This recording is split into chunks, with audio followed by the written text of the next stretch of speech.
19च्या रात्री आणि 20 तारखेला सकाळी 5:30 वाजता ते ट्रक मी स्वतः पाहिले होते. दगडांनी भरून आणलेले ट्रक दिल्ली पोलिसांनी लावले होते आणि फक्त ट्रकच नव्हते, एक ऑलरेडी डॅमेज झालेली व्हॅन तिथं उभा केलेली होती जंतर मंतर जवळ.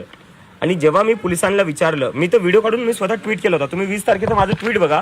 सकाळी 6 वाजता मी ट्विट केलं होतं की दगडांनी भरलेला ट्रक हा सेंट्रल दिल्ली सारख्या सेन्सिटिव्ह ठिकाणी आला कस काय, आणि त्याच्या बाजूलाच एक तुटलेली व्हॅन कस काय उभा झाली.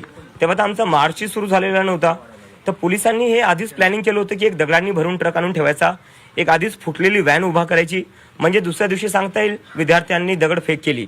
दगडफेकचं हे पूर्ण जे प्लॅनिंग होतं हे ऑर्केस्ट्रेट पूर्ण दिल्ली पोलिसांनी केले. आणि मला याची आशंका जेव्हा होती तेव्हा मी स्वतः डीसीपीला जाऊन भेटलो आणि मी डीसीपीला विचारलं, हा दगडांनी भरलेला ट्रक इथं आला कस काय.